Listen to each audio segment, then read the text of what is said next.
they call it a washout, where they go in and I guess take a lot of that dead tissue Yeah. and scrape it or clean it, whatever. And while he was in there, he said he went ahead and done something to the bone, but they had to get more of a accurate dissectiveness pertaining to the disease control people to be able to find out just exactly what type of infection that I got. That way they'll be able to treat it more accurately with the right type of antibiotic. Does that make any sense? I guess. So while they was in there, they got some samples and they put it in a lab and they growed it and then they seen what would kill it. Now they do some of the craziest things today, Yeah. Uncle Bill. Take a gun and shoot it. Well, you'd think that we was some sort of a specimen. Are we specimens? Yeah. Huh? A specimen. Yeah. Special. Yeah. Like a rat in a laboratory. Yeah. Is that what we are? Yeah. Yeah. Well, experimental. Experimental. Yeah. Well, they said if I'd have had the operation 20 years ago, I'd already lost my leg. Because technology hadn't yet advanced to where it is now pertaining to disease control. That took your leg off, huh? Yeah, 20 years ago, yeah. Are you walking on it pretty good now? So, I ain't supposed to be, I mean, I went to go get the stitches taken out today, which was 2 weeks, and she said, no, we're going to leave them in there for another 10 days, so Okay. she said, I'd rather be safe than I would be sorry because I don't want nothing busting open. Okay. But I'm having to take this antibiotic, which is 750 milligram. I forgot it's a real long, crazy name. And she said the doctor, the disease control doctor, said I may have to take that stuff for 2 or 3 months to get it knocked out. A lot of it. Whenever the guy come in there and talked to me, he was a professor. He had PhD, DHD, all kinds of other kind of freaking diplomas. I could tell by talking to him he had a head full of sense. First thing he said, he goes, you know that hardware we put in your leg don't have no blood flowing through it. I go, yeah, I'm aware of that. He goes, well, you know that with your feet being furthest from your heart, that's the area that gets lack of blood more so than any other part of your body. I said, that sounds reasonable. He goes, well, it takes blood to transfer the medication into that area. He said, if you don't have good blood supply, he said, you ain't going to be able to get the medication in there like it should to be able to kill the infection. Which that made a lot of sense. But you know what he didn't say? He didn't say, now, Mr. Jackson, if you'll go out here and get on a wine regimen of drinking about 2 or 3 ounces of wine every night, that'll help to build the blood, to help to build the equal out the white cells versus the red cells, and you'll be able to come near getting over this thing. I had a good friend tell me that. To do what? Drink wine? Drink wine. Wine's supposed to be good for the blood. Oh. You like wine? No. I don't either. I think it's nasty. I ain't drink no wine, no kind I of wine. hate. I don't really like it, and I don't like champagne. I don't like it either. Matter of fact, I'm getting to where I don't even like the taste of beer. I ain't never liked the taste of beer. And alcohol, I never could stand to swallow it. It Well, burnt me all the the way thing about down. it is, you got to watch alcohol. If you drink too much of it, it'll actually counter-react towards the medication that you're on. I guess I never It will. drank it anyhow. It will. If you drink enough of it, it'll counter-react certain medicines. Now, not all medicines are the same. Well, alcohol, man, when I take a drink of that, it burnt me all the way down my stomach. Oh, you talking about moonshine? I'm You talking about white lightning? 100 proof whiskey. That ain't nothing. I ain't drink. I can't stand the mess. You ought to get the pure stuff, the 200 proof, where you put it in a little cap and you light it, and it'll sit there and burn a blue I never flame. did like it, so I never did drink it. Well, if it's the good stuff, listen to me. If it's the good stuff and it's made out of quality water, that's what makes good moonshine. Whenever you drink it, it'll go down just as smooth as silk. Yeah. But then after about 2 minutes, after it settles in the bottom of your belly, it'll be just like a volcano. All of a sudden, your daggum stomach will go to cramping and hurting, and burning. And I'm telling you, probably within 7 to 10 minutes, you're so high, like if you drunk a whole case of beer No, off of just like 2 or 3 ounces of moonshine. that stuff got to be hard on your liver. Oh, it's hard on everything. You know it is. Hard on your throat and I don't everything even else. I don't even drink Coca-Colas anymore. I ain't You know, drink your Coca-Cola. sister never did drink. You know what? How Huh? come your sister never did drink? I don't know. Betty, she never did drink. My mama, I don't know. she never did drink. I'd never seen her not one time drink a beer. If I did, it was only a sip of it. You know what I'm saying? Yeah. She just didn't drink. I don't even drink Coca-Colas. I quit drinking Coca-Colas 5, 6, 7 years ago. I drank Because of water. the acid content in it. I drank water. Does milk. it do something to you? What does it do to you if you go drinking Cokes? Because I know some people that drink, I don't they'll know. drink 20 freaking Cokes a day, Uncle Bill. 20 Cokes a day per person. Well, it's just gonna burn up the stomach and the lining in your stomach. All it does. I don't know. I don't acid stuff hard on your liver and everything. Did old Harrison, did she finally determine on who's going to be her? I don't know. She's an old laughing hyena. That's all she knows how to do is laugh. I call her the laughing Well, not only hyena. that, but she's She's a nut. a liberal. She ain't got no She's sense. a liberal, and she's just about as far away from righteousness and holiness of God that I've ever seen anybody be. I mean, usually All the most Democrats- presidents, they may live like the devil, but usually they try to fit in The whole with the Democrat Christian Party is society. With the a- Christian is a society, waste she of don't time. care about the Christian society. She don't care about the Christian vote. She You know wants the LGBTQ vote. She wants the gay votes and the lesbian votes. She wants the votes that are The in. devil. She wants the devil votes. And she may win because there's a lot of them people in the country. You know it. She may actually get it. I call them Democrats the Devilcrats now. Oh, They're the Democrats. The Democrats. No, you don't. Yeah, that's what they are. Is that like Snake Farm? Is that like Snake Farm? Instead of I calling them don't know what it State is. Farm, instead of calling them State Farm, we're gonna call them Snake Farm, huh? Is that what?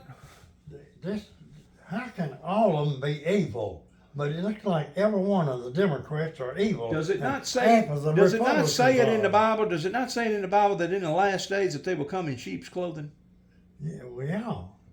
In other words, they'll give an imagery of being halfway good people or righteous people, but if the truth be known, they actually are evil. They actually are evil people. The Democrats is trying to get communism in here.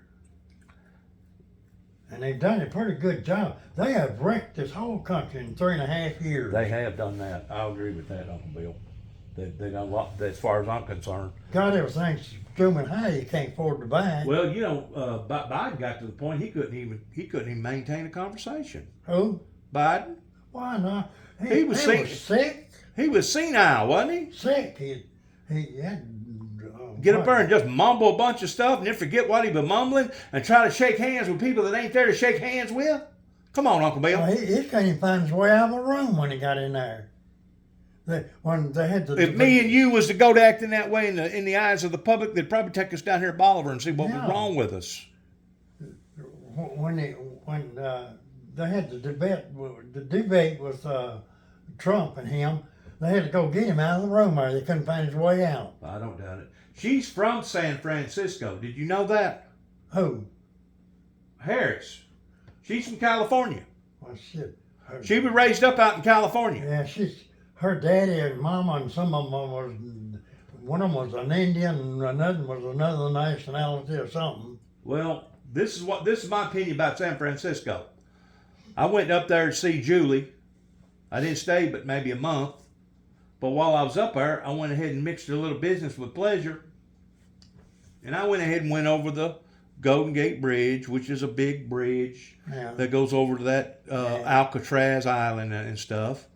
And then I took a tour with the boat, get out on the water and do things and stuff like that. But I never did actually go to Alcatraz. I didn't see there. That to me that wasn't appealing. But it cost me about $30 to park my truck and this was in 2008. Cost me $30 to park my truck. Had to walk a mile just to get to the station wherever you get your ticket at. Anyways, whenever I got through with all that stuff, I was walking back to my truck, and I got to notice some big crowd of people. I'm talking about probably 2,000 or 3,000 people. And they was picketing, they had signs and stuff, and they was in front of this big bank. I don't know what the name of the bank is, but the bank's got the big bull. Is it Merrill Lynch Bank? I don't know. It's supposed to be one of the number one banks. But anyways, I got to noticing all these people out there protesting and stuff, and basically it was the 1%ers against the 99%ers, or the 99%ers, which is people like us, against the 1%ers. The 1%ers are the wealthy, the rich. Yeah. I got to look at Uncle Bill, and you may think I'm lying to you, but I'm not. There was a dude standing up on the corner. He had a little sign. He was blonde-headed. Looked like he was about 6'2". He was pretty tall, maybe 6'3". Did not have a flab of any type of wrinkles on him. I mean, he was in good shape, but he was stripped down bare ass naked. Well, Bare ass naked. Blonde-headed boy. Standing there with the sign. I got to looking at him pretty close. And he had a red little sock over his tallywhacker. And I guess because he had his tallywhacker covered up, all them people and all them cops couldn't do nothing about it. Because he had about 15 cops in behind him with Billy Jacks, and they was looking at that guy like looking at a freaking pork chop, man. I mean, they was just, they couldn't take their eyes off of him. They was memorized by this individual that was standing there in front of him. And of course they had horses and stuff out there trying to detour around the crowds and stuff. You know, you get around a big crowd of people like that, anything's liable to happen. Anything. But I thought to myself, listen to me, I thought to myself whenever I was out there and I seen that, I thought to myself, if you was to try to do something like that in the state of Tennessee, in public, like in Jackson, Tennessee, or Dyer, they would load you up and take you down to Bolivar and see what was wrong with you, wouldn't it? Huh? yeah. So this is my point. This is my point. They're too liberal on the other side of the Mississippi, especially out there in California, and Portland, Oregon, Washington State, Phoenix, Arizona, so-so, Denver, Colorado, they're just as bad. They're very, very liberal. But once you get on this side of the Mississippi, they're too conservative. So where's the happy medium? I got lost. It's no longer about the North versus the South. It's basically the conservative versus the liberal. And as far as I'm concerned, them Democrats are too liberal. They're too. In other words, any and everything goes. Any and everything goes. It don't matter if you put up whatever up there. They love it to death. And you know, you got to be careful today, because if you use the wrong wording, it can actually come back and haunt you. I'm talking about hate crimes. Yeah. So you got to be careful the way that you word whenever you're talking to people like that. And you got to say, look here, according to the Bible, what you're doing is immoral and wrong. And according to the Bible, you're going to bring hardship upon not only yourself, but you're going to bring hardship upon to the masses, especially if there's more of the means of the many than there are the means of the few. And that's what it's turning into right now. There's more wickedness in this world, more wicked, evil people that don't tell the truth. They'll lie to you. I don't even think they even know what the truth is. I think some of them could stumble over the truth, Uncle Bill, and they wouldn't know what they stumbled over. Well, we've had two presidents in a row got in there and told lies. Obama, he didn't do anything but lie the whole time he was in there. Biden, he's lied about everything he's been in there. He lied. Well, Obama, he run off a change. He wanted to change the country, and the only change I got was a little bit of change in my pocket, Uncle Bill. Because to be quite honest with you, I think things has went haywire ever since Obama took office. Obama messed everything up. There's been a lot of unemployment since Obama has come into power. My God, at the jobs, you know, they claim that whenever COVID hit, it affected 140,000 jobs all over 140,000 restaurants. That ain't jobs. 140,000 restaurants, and that includes big chain restaurants. And out of that 140,000, they claim about 70, 75, maybe 80,000 will be closed indefinitely. They'll never come back into the labor circuit towards being a subservient for the people. So we have steadily went backwards. Well, yeah, we've been going backwards the last 3.5 years. COVID really upset the apple cart. There's a friend of mine bought a 10-foot, 4-inch plastic Schedule 40 pipe. PCV pipe. PCV pipe. You know how much that pipe was? Probably, I can tell you what it should have been. For a 10-foot piece of pipe like that, 4-inch pipe. 4-inch pipe. 10 foot long. I bought them every day back a few years ago for about maybe $6 a pipe. $75 for a 4-inch pipe. Now, it ain't 10 foot long, Schedule 40. It wasn't that gray pipe that you use for electric. Pipe. It wasn't the electric pipe, was it? No, it was plumbing pipe. Good God. A 4-inch pipe, plastic pipe. I'm sure he could have. $75. I'm sure he could have went to Lowe's I and used found to buy something. them for about $10 or $12, 10 foot of them. Yeah. When I was doing my work here at this house, I bought some. Well, you got different grades And I too. bought You got wire. different grades. I bought wire, 250 foot rolls of wire for my building down there for $19. Now it's about $200 for that same 250 foot wire now. About 20 years ago, the average home to build a house would run the contractor about $70 a square foot. That means if you had a 1,000-foot house, which ain't a big house, the contractor alone 20 years ago would have $70,000 in that house. Today, double that. Oh yeah, triple it more. Double that. Little bitty old knobs, like you pull out a drawer, you used to get for 40 and 50 cents. They ain't 40 and 50 cents no more. Right. They're more like $5 or $6 a piece. You realize how many knobs that you could get if you had a big kitchen? You realize how much money you could spend just on knobs? You know, I went and bought 30, 4 30-amp fuses that you plug into the car fuses, 2-prong fuses, you know what I'm talking about? Yeah. $7 for 4 of them. You used to get them dime a piece. You know what it is, don't you?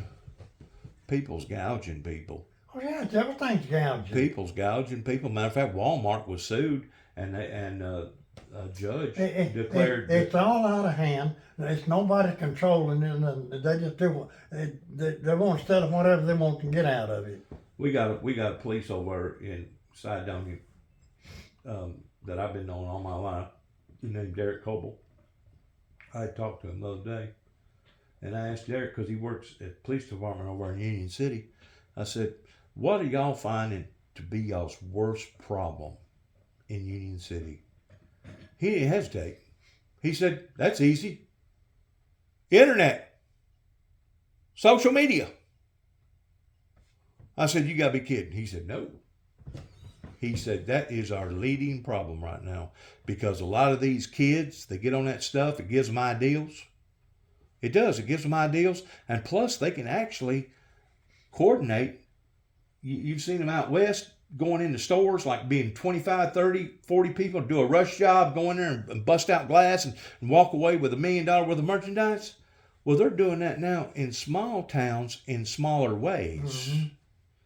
And he said the theft-free in Union City is out of sight right now. He said, if you got anything at all in your automobile, he said, he said, we're having a problem with people stealing people's water hoses in behind their houses. Well, it's gonna get worse. Well, it's basically Armageddon. I mean, It's nobody. Sodom and Gomorrah right now, pertaining to the way they act and the way they dress. I mean, anytime you take God out of school, you tell the parents that you can no longer discipline your children the way that we was disciplined, and you take the Pledge of Allegiance out of school and take God out of the courthouses, you're asking for it. You're asking for this type of trouble. Let the devil come in.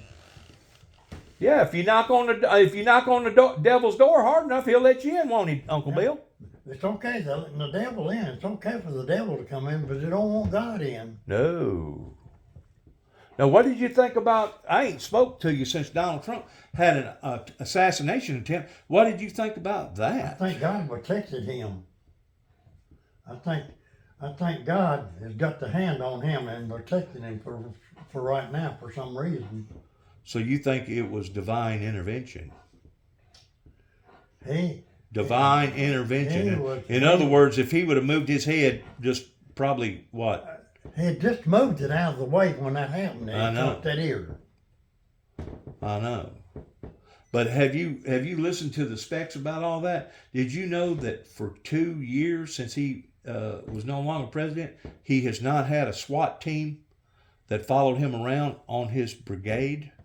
A matter of fact, after they wound up doing what they done to him in New York, they actually wanted to take what Secret Service brigade that he had all the way from him.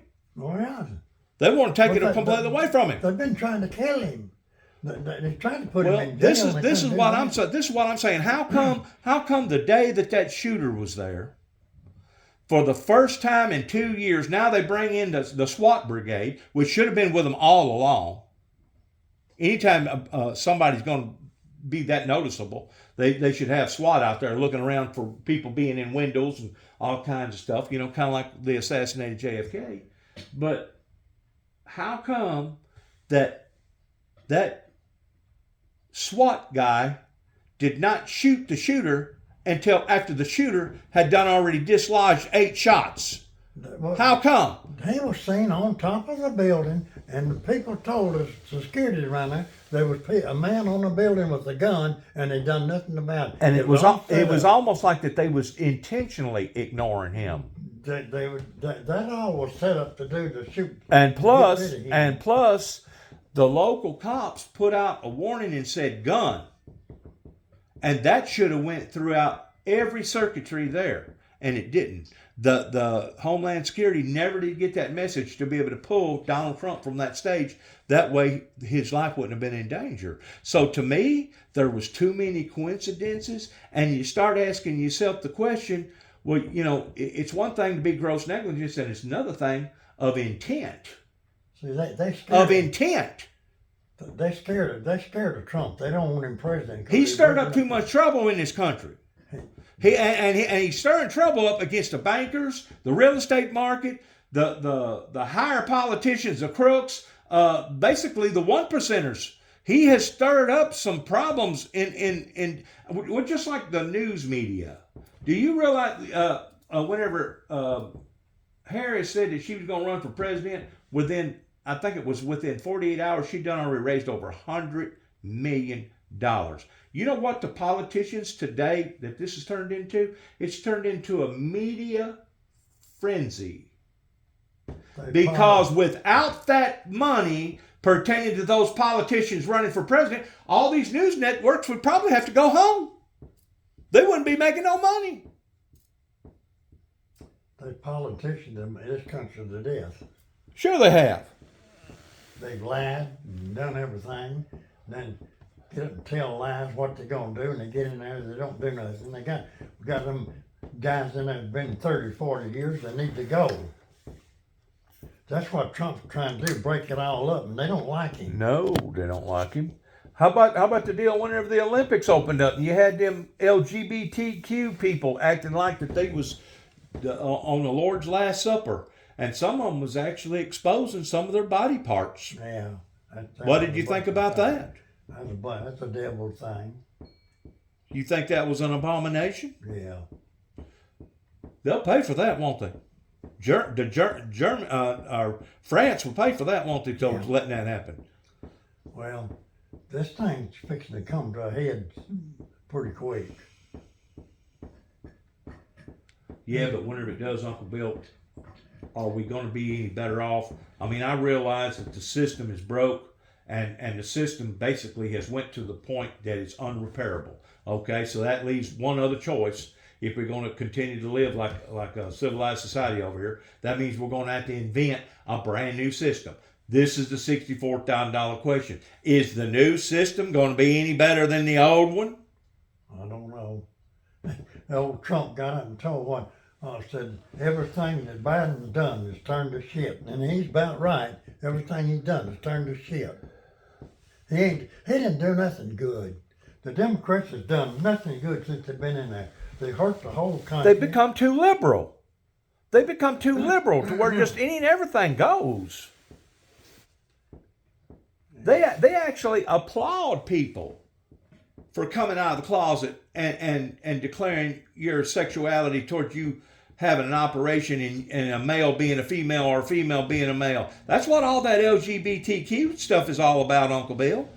The Olympics, the women boxing, did you see about that? Did you hear about that? Well, this man was turned himself into getting a woman, you know. And they Bisexual. They let him box. And this American woman was having to box this A man. and she quit. She said he hit too hard. She couldn't fight him. Right. She was fighting a man, and he went in there as a woman, and he's a man. He's coming in there. They're what they're doing. They're disguising themselves. And you know, whenever the Bible talks about the false prophet, I've looked at that very carefully, and I've got a tendency. And the Bible don't never call Satan. Well, first of all, Jesus never joked about the devil. He always took the adversary very, very serious. But according to the Bible, out of all the people that talk about the devil, they talk about the devil towards the devil being a he. I do too, to a certain degree, but I also call the devil a it. And the reason why I call it a it is because the false prophet, according to the Bible, is going to come into play as being a deceiver, a disguiser. In other words, this false prophet, it's supposed to be a male, because if you look at the first 7 seals pertaining to the 4 horsemen, it says, and he went forth conquering, or he was given a sword, or he had a pair of balances in his hand. It says he. Well, how about if it's a she dressed up as a he that's had an operation toward looking like a he? Would that not be a false identity? And from then you could go from calling it a he to a it. Now I realize that everybody has the right to do whatever that they want to do. You know, if you want to be a cross dresser and you want to put on women's clothes and bras, but don't do it in front of my kids. Don't do it out here on the streets to where you're influencing my children to become that way. If you want to do that stuff, keep it to yourself. Go out here to a gay party somewhere and do it whatever you want to do. Just don't come out here flaunting in front of my face, and that's what they're doing now. They're coming out in the public. They're trying to make you, just like Walmart had a whole month for the queers up here. Walmart did all a whole month. She wouldn't even go in Walmart that month. They set aside a whole month for the queers. All right. Let's look at this for a second. You know, we just got through going through a pandemic. We're just now getting over that in a way. Killed over a million people, right? Where did the pandemic come from? It come from a disease. You're talking about a biological chemical disease that basically got in the atmosphere to the point that it was causing people to die. If you have 2 people that's been doing inappropriate things to one another, regardless whether it's 2 males or 2 females, do you not think that the food that they touch while they're serving you, or the glass that they lay down, and then you take your hand and put your hand right on top of the fingerprints of where their hand was, do you not think that you could actually catch some of that stuff that they've already got going on? Yeah, you can catch it. That's just like AIDS. AIDS come into play in the early 80s during Ronald Reagan's administration, And I to this day still think that AIDS come into play because of a curse from God. Because it was predominantly in the gay and the lesbian communities. Well, see, they trying to make everybody think you to accept that's abomination. It is an abomination. They're trying to take the abnormal and make it normal. And take the normal and turn it into abnormal. In other words, if you're a heterosexual person, like you're supposed to be, because God didn't make Adam and Albert, He didn't make Eve and Elvin.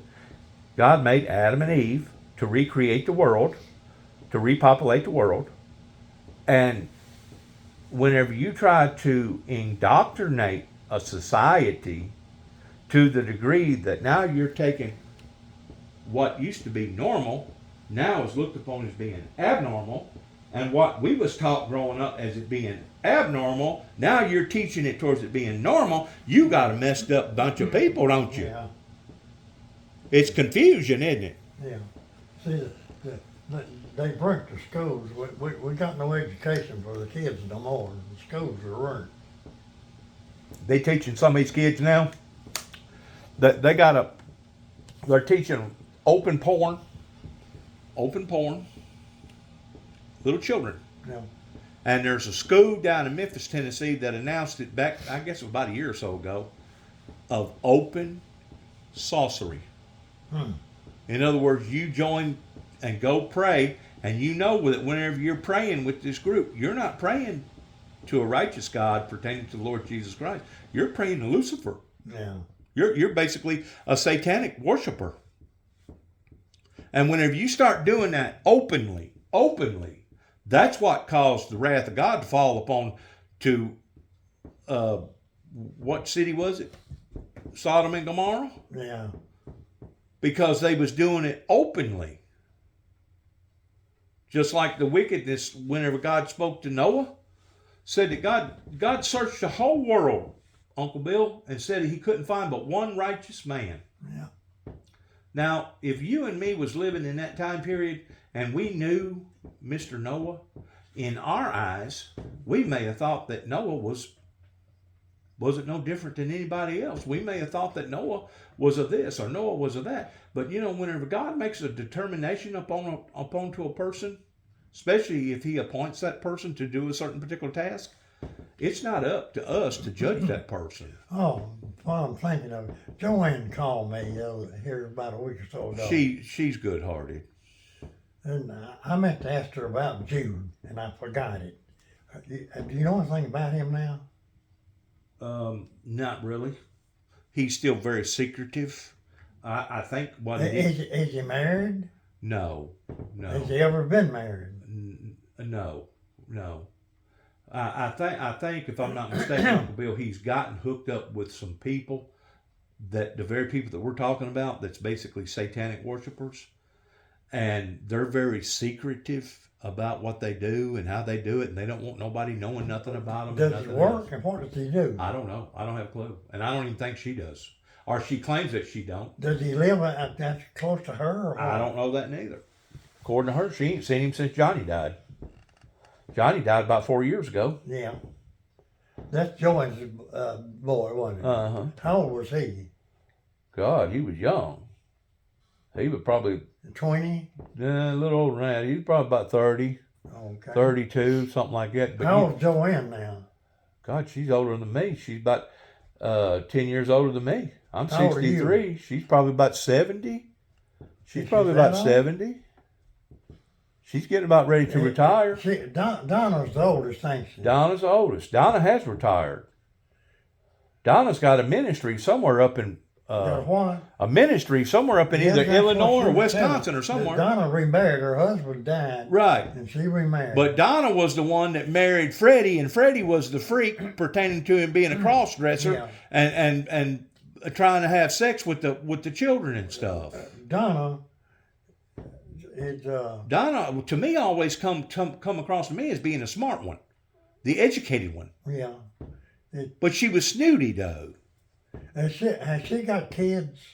Yes, How many? She I got? think she had 3. 3. But you're talking about her children's already done started having children. Uncle Bill, we're getting old. I know it. Gosh, I am old, Now, man. you are old. You're getting way up there, man. You 90, soon to be 91. I'm 91 now. You're 91 I'm now? looking at 92 now. I hope, If I live that I long. hope you make it to 100, Uncle Bill. I really do. You got the right kind of gene in you pertaining to the Joanne, the James gene. You I got the meant to- James I gene in you. asked him about Jude. I don't know if she knows anything about Very it. secretive, and that's what happens with these people whenever they break away and they start hooking up with like the Wiccans, a known religious entity that basically sits around and holds hands and they hum and they pray to the crystals and they pray to the peacocks and they pray to the owls and they pray to all the creations, but they don't pray to the Creator. Mhm. Well, you know what that goes back to? That goes back to whenever Moses delivered the people toward being a liberator, and then they built a calf or some sort of cow or calf or something, a golden calf, and started praying to the thing. What did God say about using that type of stuff? Well, man, they're going to worship something. Most of the people worship something. Well, there's a song. It may be the devil, it may be the Lord, but you're going to have to serve somebody. Yeah. And that's about the truth of the matter. It may be the devil, it may be the Lord, but you're going to have to serve Kerry somebody. Lee, you ever talk to him?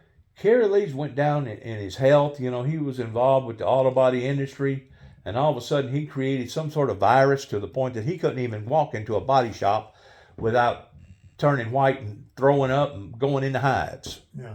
Have you talked to him lately? Yeah, about a month ago or so. I mean, you can tell by looking at him, he's frail. He's real white He's looking. always been becoming frail. Frail and white looking, look like something just got to coming out of a ghosty hole.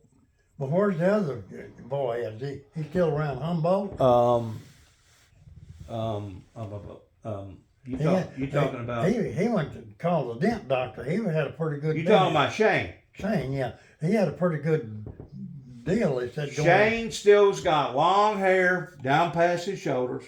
You've seen him lately? Yes. I bump into him more so down at Dyersburg than I do in Union City, but occasionally I'll bump still into live him. around the Humboldt somewhere? He lives somewhere either in Humboldt or Dyersburg, somewhere in that area. Yeah, okay. But Is he married? No, he's never been married. But what I was going to say is, by looking at him, Uncle Bill, and I'm pretty sure it's got something to do with the drugs, he looks like he's 70 years old. Wow. And he's younger than he was. I think him and David was about the same age. He's young. He's about probably 5 to 7 years younger than me. Yeah. He's about 55, and I swear to God, he looks 75. Really? Got wrinkles all in his face. I mean, and he hadn't gained weight. He's always been kind of small. Yeah. You know, he ain't been frail like his Put on brother. some weight? But he probably looked like he probably weighed 130 pounds, soaking wet. Oh. Well, he never was no big feller. No, but his mind is his mind is not elevated to stay on the same subject. In other words, he's squirrely. He talks about this and he jumps and talks about that, talks about this. At least Kerry Lee will keep up a conversation with you. Yeah. Kerry Lee will maintain a conversation with you. But now Kerry Lee is kind of puny. How old is Kerry now? He's 1 year older than me. I'm 63. He's 64. He's awful puny. If he was to have went through any of the major operations or the injuries that I've had growing up, I don't think he'd be with us. I think he'd already done died. Because, it takes a lot for a person to recuperate from an injury, a major injury, especially the older you get, the worse it is towards recuperating from the injury. Is Kerry still staying after the trailer in a trailer park? Or is he? He's still staying over in that trailer that your brother owned. Charles and Patsy, that was their last investment, was that trailer right there. Kerry at one time was taking care of some of the trailers around there. I just wonder if he still does that. I don't think so. He ain't capable of doing it. He ain't capable of maintaining his own trailer, much less somebody else's. Oh, okay. He's in that bad a shape. He's in bad shape, huh? Yes. If he mowed your yard out here, it'd probably put him in the bed for 2 days. Really? Yes. It's got something to do with his nerves. He when that all that paint and fumes and stuff, he had a chemical reaction to it to the point that he was allergic to it. Did he work in the body shop? Yes, he was a painter. He worked down there at Alamo with his dad. Yeah. And that's whenever he wound up getting that disease, some kind of disease that attacked his nerve system. Okay. To the point that if he even gets around any primer or Bondo or paint and gets to smelling that stuff, ought to make him sicker than a dog. Oh. Make him sicker than a dog. And to be quite honest with you, Uncle Bill, I ain't been around it now for 10 years. And I got a buddy that's pulling my yin yang, wanting me to go and help him on this old muscle car. And I'm really not that enthused about smelling it and being around it no more. Because just the fragrancy of it gets in your skin. It's 1,000 wonders that you ain't got cancer. Well, I did have it in this eye right here, but that was glaucoma. That was something that like glaucoma. But have you ever read some of the stuff on the back of them cans? There's words back there, Uncle Bill, that has probably 30 different It's the one that my lungs ain't gone. isocyanates and everything else in there. I breathe. Just like Trufflan or Roundup that they spray on the crops and stuff. Chemicals in there that kill you. It kill a rat. I put it that way. Kill a rat. Yeah. If a rat gets exposed to those type of chemicals, it'll kill a rat. I never did wear a mask or nothing. I know you was gifted. You was gifted. God blessed you. But how about some of the people back years ago? They either chewed tobacco or they smoked them Camel cigarettes to the point that their fingers was solid yellow. Most of them drank. My God, some of them lived freaking 70, 80 years old. Some people just live long. They got the right gene. You got the right gene. You got the James gene. The James gang gene. Gene. My grandmother, they said, lived to be 105 now. They said that. I don't know if she did or not or what now. Granny was her name. We called her Granny. I seen her headstone. But we still don't know where your original mother is. We still don't know where she's been buried at. I don't even know what her name was. I know, that's sad. You should have investigated all that. Back then, they didn't keep up with stuff. I know, they didn't They document didn't stuff. know to keep up with when they was born. I know. And if they did, they wrote it down in the Bible or something, didn't Yeah, it wrote down the family Bible, what it was. they? Uh-huh. That's the reason why a lot of people didn't receive the benefits towards the Back then, they didn't even have a birth certificate. I know.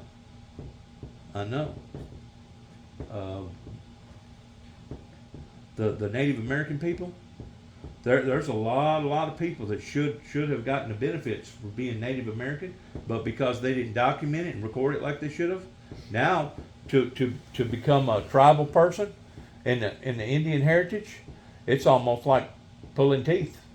I mean, it's tough. Now, is this her vice president? Has she chosen this guy right here to run for president? Turn it up just a little bit. Let's hear what's going on here. That's old Biden there, ain't it? No, that ain't Biden. That's a white-headed man. Oh. Here's your remote right here. Here, turn it up. No, I ain't my remote. Here's my remote. All right, turn it up a little bit. Let's see what they're saying here.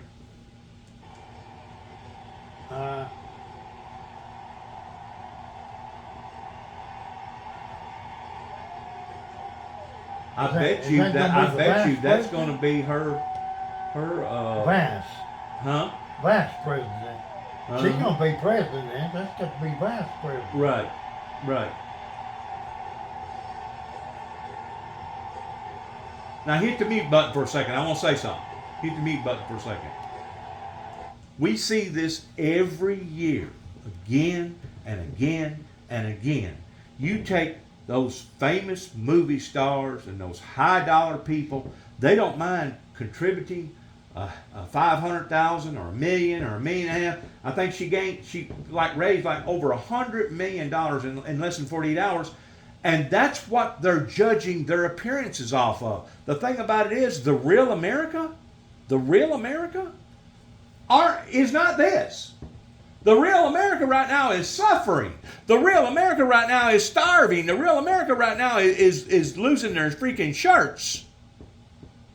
So they put out these images from the wealthy and the rich, all surrounding the media and the one percenters, and that's what has caused us, Uncle Bill, to take one step forward and two steps back. They're displaying the wrong image about America whenever they get up there and do that, and basically it's just a bunch of wealthy people that has a lot of stupid money that can throw out there and give to these type of causes. But yet now we'll have people right here in America that's starving to death, or we'll have people sitting there watching on TV, all them people that's suffering over there in the Middle East, that some of them are actually having to be operated on and have amputated legs and amputated arms, and not even give them no detonation for the pain.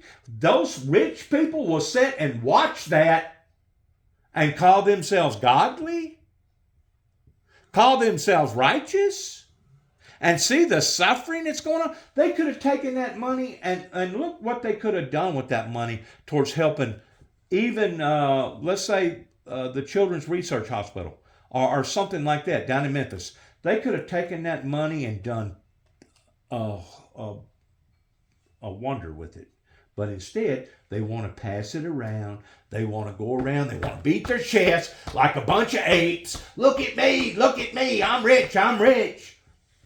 I got a $500 casual suit on, or a $500 slack on, and I live in a $1 million home and all of this and all of that. They're rich people. They're wicked. Is the Democrats having their what's the name this month? Yes. That's what this is right here. Yeah. The Republicans done it last week, and this week they're becoming nominated. The thing about it is, it doesn't matter what horse or what object you want to put on the mantle for everybody to look at. The bottom line is the 1%ers are still going to be in control of the 99%ers. You got the hases and the has-nots. Well, the hases want to keep what they already have, and the has-nots, they're not going to have a chance in ever going up the totem pole, even becoming half that wealthy, or even a third of that wealthy. You got people out here that can't even afford to keep their lights on. You got people out here that's making choices in the wintertime towards either keeping the heat in their house or being able to buy medication. It's awful. It is absolutely awful. Well, the medication got high, you can't afford to buy it anyhow. That's what I'm saying. And you got to make a choice between either staying alive off your medication or staying alive off of keeping your house warm. This little bottle of medicine right here, eye medicine. Yeah. It's $260. Well, don't your insurance have to pay for that? Pay some of it, yeah. And now I was taking one. They give me one for 3 months. 3 months for this one eye. 3 months was $1,220 for 3 months. How much did you tell me that Betty May was costing for a shot or a pill? She was taking at Revlimid $10,383 for 21 pills.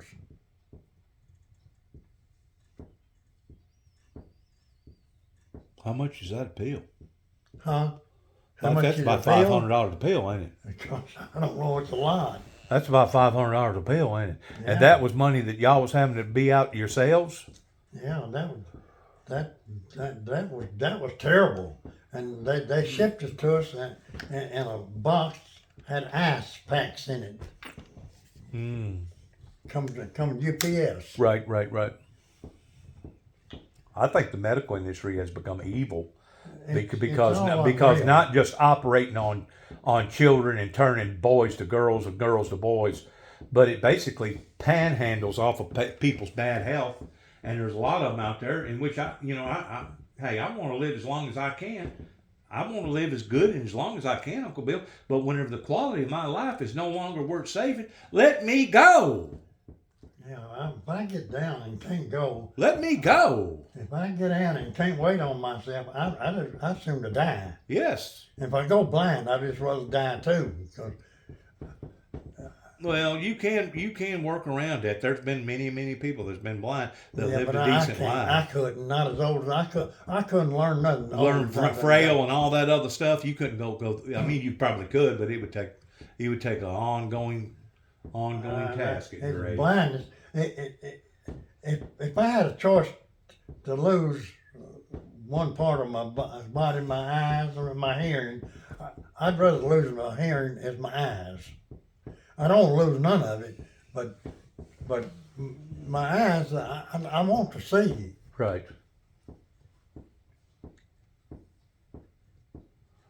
Yeah,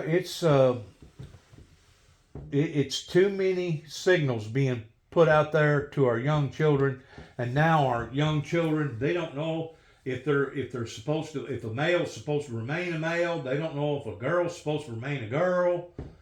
They don't know if this is supposed to be that or that is supposed to be this. They're all mixed up. They're all mixed up. They don't know which way they're going. And what does the Bible clarify towards saying? It says, if the blind lead the blind, they both leadeth off into the ditch.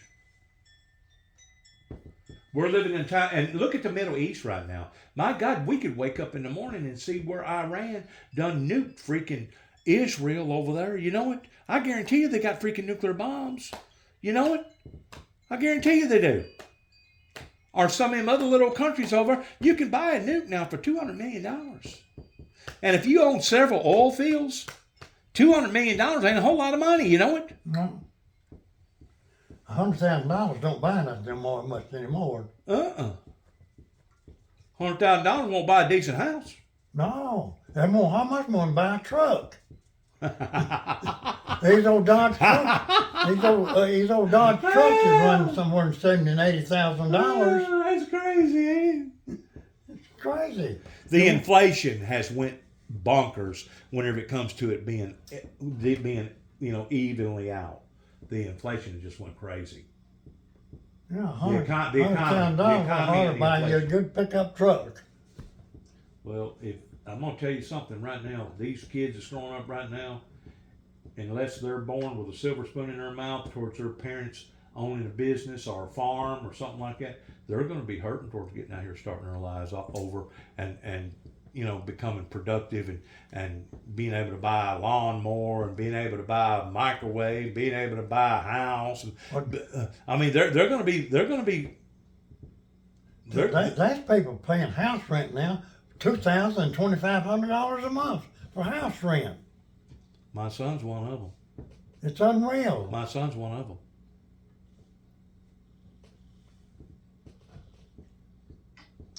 I've always been told it's not how much you make, but how much you can save, how much you can live off of. You can make $1 million a freaking year, but if you're spending $999,000, you still ain't made no money, have you? No. Because you still back in the same place where you was. It's not how much you make, it's how much you can save. And these people want to get the cart in front of the horse. They want to go out here and buy them a nice house and a nice car, and all that money, all that interest money is going to the banks.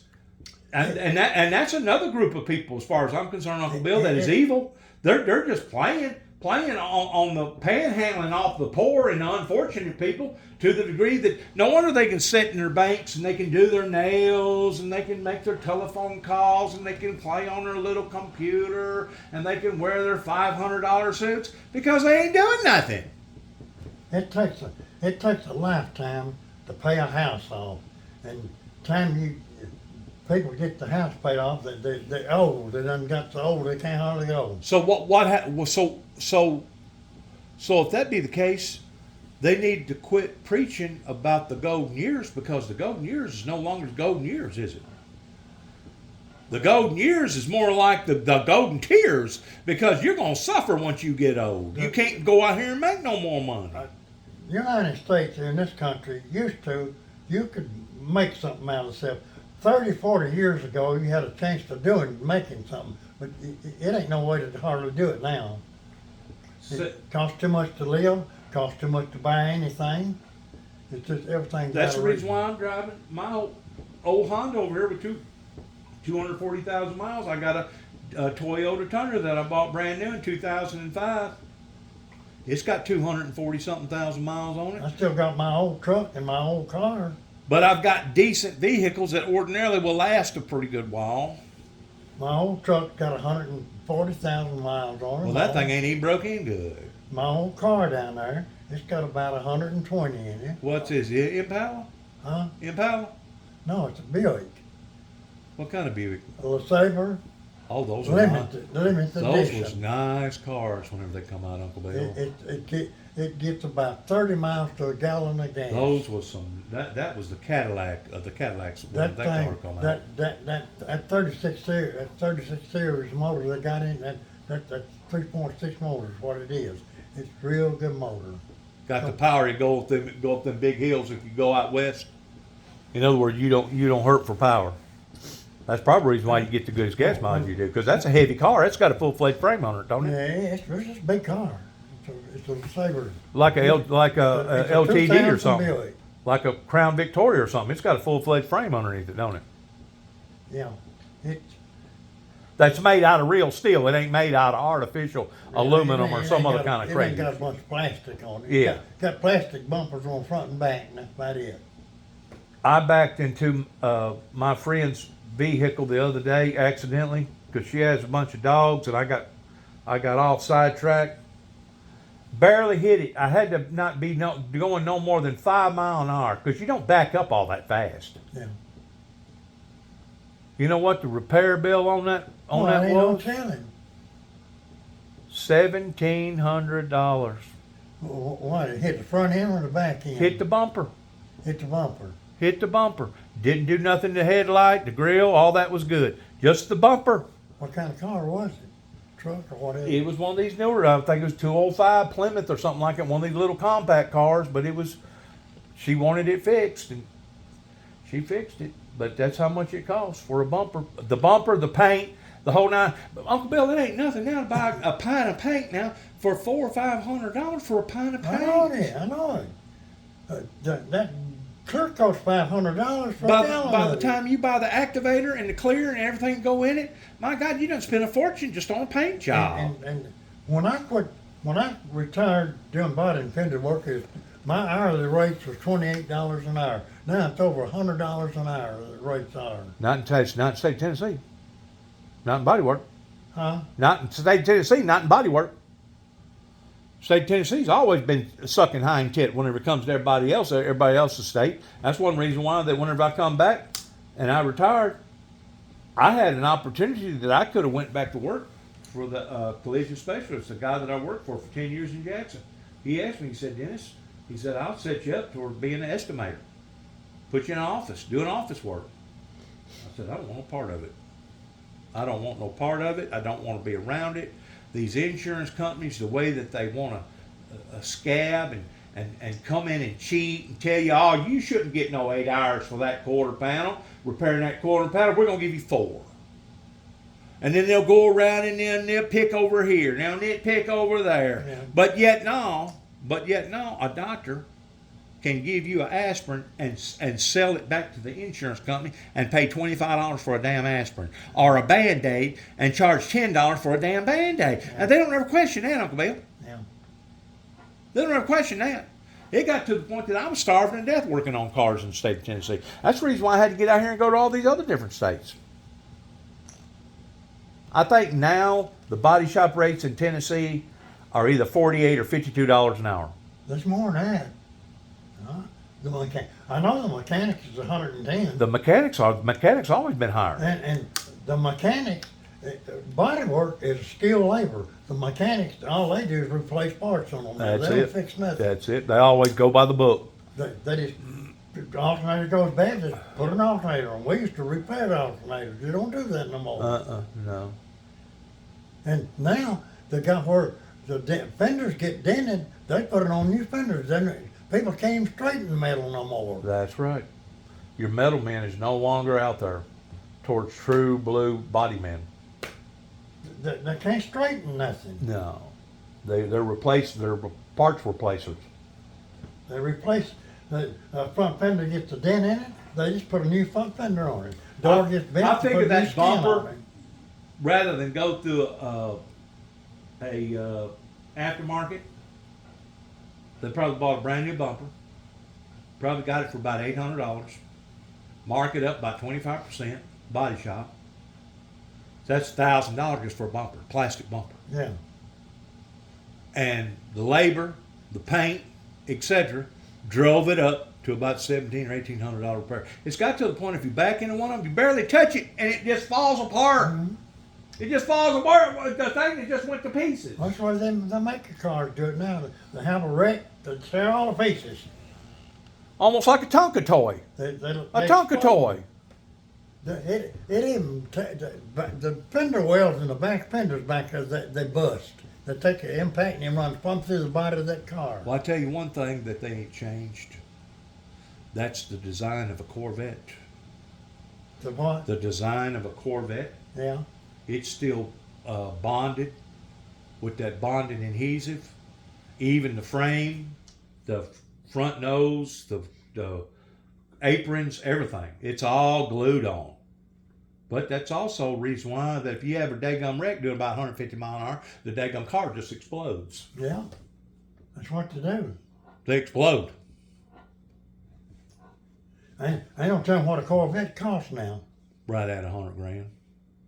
Do you know if you buy a brand new Corvette, they give you a ticket, an airplane ticket to go out Las Vegas and drive a brand new Corvette around the racetrack, and you can drive it as fast as you want. Really? Wow. Part of the package. Part of the package. I know a guy that bought one, and he went out there and he got to going around on the racetrack. He said he got up about 110 mile an hour, which is slow on a Corvette. And he said he got so sick that he just pulled over and he said, y'all don't have it. Huh. I think if I was on one of them racetracks, I'd make sure that I got up 200 mile an hour. At least 180. 180, 200 mile an hour in a Corvette ain't fast. How much? 180 to 200 mile an hour in a Corvette is not fast. They're made just like a race car. Yeah. They're made just like a race car. Danny was driving a Corvette because Dad at the time was getting work. He had been working at Milan, and then something happened.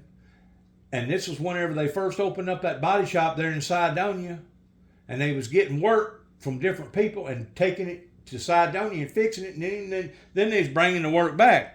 Danny, I was with him one day, and we were driving a Corvette, and in between Medina and Relaford, Medina and Bradford, there's an S curve. It used to be an S curve that you go underneath this railroad viaduct. Yeah. He done that doing over 100 mile an hour. Well. I never would have thought it, but I'm telling you, it just gets down on the. It's almost like a magnet. Whenever the faster you go, the better control of them you got. Well, I had a Plymouth Fury registered 150. Would it do it? I don't know. I got it up to 130, and when I topped off that hill there by Turkey Lane, between Kenton and it left the ground. Did it really? She went It airborne. just floated down through there. She went airborne. 120 is the most I ever seen out there. The fastest I ever drove it. Well, I think this was in the early 70s. Dad had a cousin that was one of Ruth Helen's. You probably heard Dad talk about Ruth Helen, his sister. She had a son that was in the Vietnam War, and whenever he come back home, he thought he was invincible because he'd survived close encounters of death, and he had a bad car wreck up there in Chicago and hit one of them concrete pillars, and they said they found the motor, which was about 600 feet from the actual wreck. Is all the Jackson people dead? No.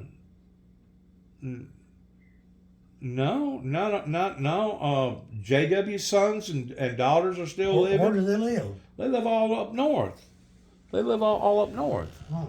They're Yankees. Well, now Bob had a sister. Bobby had a sister. And she had a daughter and a son, and they're still living, but they live in Texas. Okay. But they don't carry the Jackson name. They carry the Jackson blood, but they don't carry the Jackson name. Do you ever have any contact with any of them? You know, at one time I did until Dad wound up bringing up a skeleton of something about Donna Dale. I don't know if she. Who? Donna Dale. Donna Dale. That was the twin to one of them that got killed up there in Chicago. That they found the motor about 500 or 600 Yeah. feet away from the vehicle. But they didn't even open his casket. But she either had an abortion or she gave a child away way back in her teenage days, and Dad brought that up with her, and she to this day had never forgave the family for what he brought it up about. Dad was bad about bringing up stuff like that. That really wasn't none of his concern. You know, you bring up stuff like that, and people's already done buried it, Yeah. and put it away, and you know, you start digging up skeletons, and it hurts people's feelings. And since then, they ain't had nothing to do with me neither. Now, Jerry Wayne, he opened up a real estate business in the early 70s. And whenever I was out there in 81, the year after that, his partner wound up beating him out of $1 million. But he recovered from that about 2 years later. And as far as I know, he retired very well. His sister lived out at Thousand Oaks. She worked down there in the Semo Valley with all the computers and the chips and everything. Uh-huh. And she made some good investments. And as far as I know, she's probably worth about 20 or 30 $1 million. Well, She's very valuable. yeah. But once more, she won't have nothing to do with me because I'm Bobby's son, and Bobby hurt her feelings about digging up the past. Yeah. You know, you get judged down in the South because of your kinfolk. Yeah. You know that?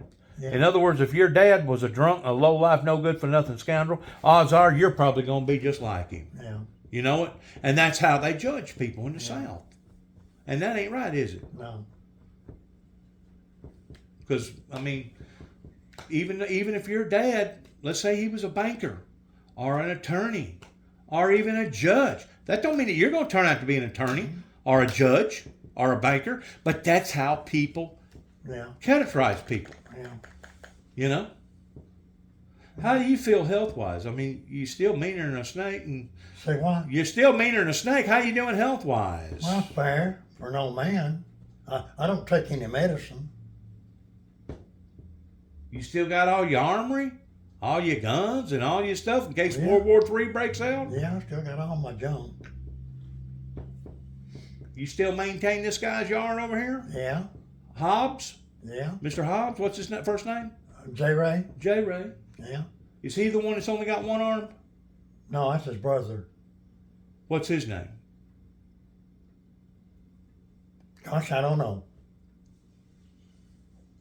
The one that I the know, one that's but I only got the one arm. Yeah, I can't. He works the farm. Teddy. Teddy Hobbs. He's the one that works that farm down there. He probably works what, about 5,000 acres? Yeah. I keep a pistol right here in this thing right here. I got a I don't blame 357. I don't blame you. A I don't stainless blame you. steel I 357 right here. don't blame you. And I got a Probably you sleep with one under your pillow. And shotgun. probably got one close whenever you're taking a shower and all the above. I got a riot gun hanging right there in that wall right there. I don't blame you, Uncle Bill. Your age, I mean, you couldn't find a grown man, a 25 or a 30-year-old grown man. You couldn't fight him hand to hand and still win the battle. That James Yeager, he's one to give Jason that tested training. And that was that sawed-off shotgun. It's Yeah. got all the stuff on it. It's Probably got blow a scope hole on in the wall, probably about the size of a. It's got ammunition all around it. Yeah. And he said that's the thing to shoot somebody when they come in the house. Said you shoot them with that, they don't get up. You'd hate to shoot somebody. Oh, I and don't know that want you to shoot anybody. and But know somebody's that breaking your door down, he's gonna do damage when he gets in the house. You Oh, just you well bet. shoot him. Oh, you can bet that. I don't want to shoot nobody. No.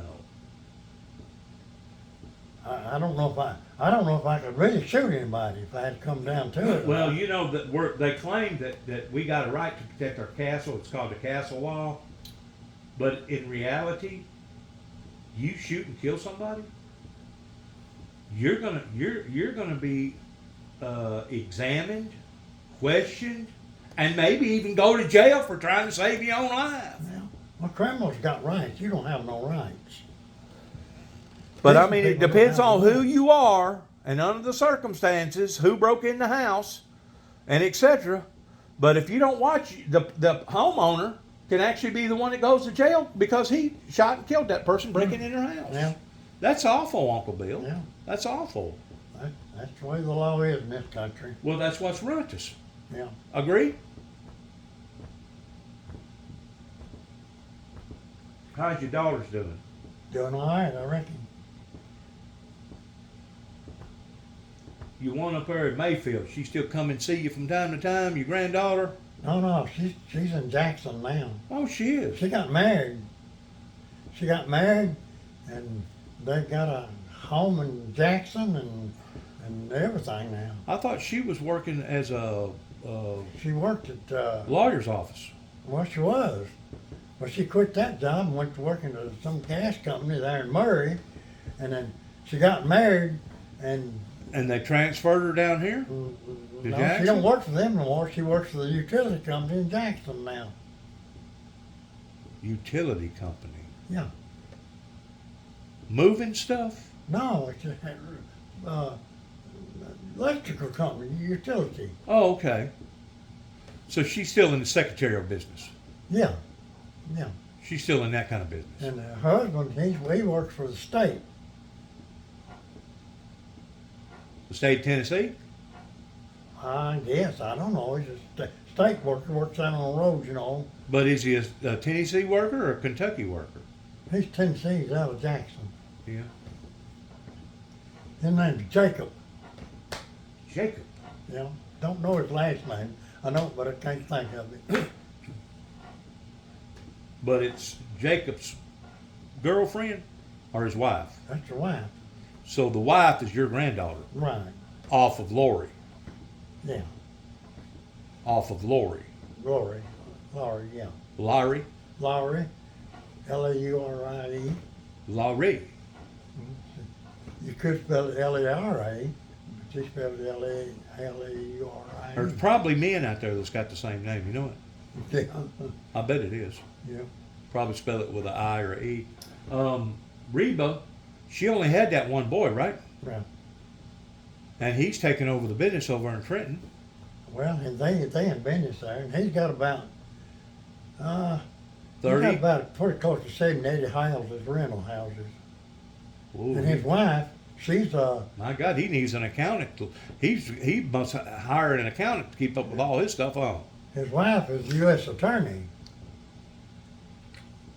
You told me that she was a prosecuting attorney down there in Jackson, right? Yeah, well, she's in head office of that down there now. She got that job in the head office down there. She's what do you call that? Is she a public defender or a prosecutor? Well, she'd be prosecutor against her, but she don't do that no more. She controls all the other prosecutors. She's the boss now. She's the boss. She Yeah. goes around, makes sure that they do their job Yeah. right. She's boss now. See, that's what got her on the stage. Is that Harris right there? She was a prosecutor Yeah. out there in California Yeah. towards putting people in jail. But yet, no, they turned the whole state of California into a what do they call it? California is a disaster state. But they turned it into a refuge for all the illegal immigrants, to where they can come over there and ain't nobody gonna kick them out, and ain't nobody gonna question them. Something refuge Yeah. for the illegals. Yeah. Well, they all come in. Well, I got news for the world. These fake, phony images that these politicians conjure up, regardless whether it's Democrats or Republicans, is nothing more than an imagery of lies and deceit. Because they're not going to tell you the real deal pertaining to what's actually happening to their citizens. They're going to give the good side of it. Oh, we're of this and we're of that, and they're going to beat their chest like a bunch of apes and brag about themselves and all this other stuff. But yet, no, we're going down the tubes. Well, the news don't tell you no more. No, they They don't. don't- They're they don't biased. use They're them. biased. They'll tell whatever side that they're working for. If they're working for the Republicans, they'll degrade the Democrats. If they're working for the Democrats, they'll degrade the Republicans. And it don't matter how truthful it is, and it don't matter how wrong or right it is. That's the way that they're going to go with the flow, because they're the ones that write them out that check at the end of the week, Uncle Bill. Yeah. You'd do the same thing, wouldn't you? If you was a news anchorman and they told you to tell the story this way and not that way, what are you gonna do? What are you gonna do? You gonna be obedient to the person that's writing your check out at the end of the The week, right? government telling all these stations what they ought to say. They don't tell the truth about nothing no more. They tell parts of the truth. They're very deceptive about the truth. They tell you what they want you to hear, and that's it. Probably. Let me ask you a question. I gotta go in a few minutes.